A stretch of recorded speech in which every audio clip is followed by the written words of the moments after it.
বিসমিল্লাহির রহমানির রহিম। প্রিয় দেশবাসী, আসসালামু আলাইকুম।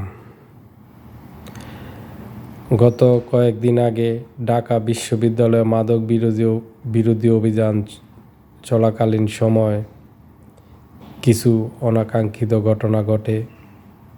কিছু শিক্ষার্থী তাদের কাছে গাঁজা পাওয়া যায়। সেই সুবাদে তাদেরকে জিজ্ঞাসাবাদ করার সময় তারা পুলিশের ঊর্ধ্বতন কর্মকর্তাদের সাথে তর্কে লিপ্ত হয়। এক পর্যায়ে তারা উচ্চবাক্য শুরু করে। এক পর্যায়ে পুলিশ পরিস্থিতি নিয়ন্ত্রণ করার জন্য লাঠিচার্জ করে। সেই সুবাদে এখন ঢাকা বিশ্ববিদ্যালয়ের ছাত্ররা শাহবাগ অবরোধ করে, রাস্তায় মিছিল করে। কথায় কথায় শাহবাগ অবরোধ, রাস্তায় মিছিল। দেশটা কি তাহলে কি ছাত্রদের বাপদাদার সম্পত্তি হয়ে গেছে? ঢাকা বিশ্ববিদ্যালয়ের ছাত্রদের বাপদাদার সম্পত্তি হয়ে গেছে দেশ?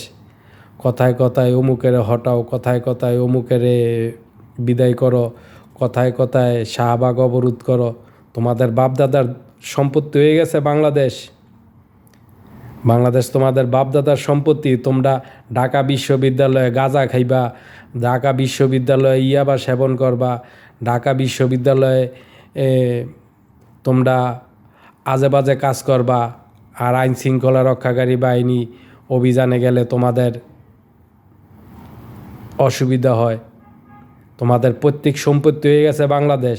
কথায় কথায় রাস্তাঘাট অবরোধ করো। এরম একটা সময় আসবে বাংলাদেশের সাধারণ মানুষ ছাত্র নাম শোনা মাত্রই বাড়ি শুরু করবে। যদি বলে যেন আমি ঢাকা বিশ্ববিদ্যালয়ের ছাত্র, তখনই দেখবি তোদেরকে কি পিটায়।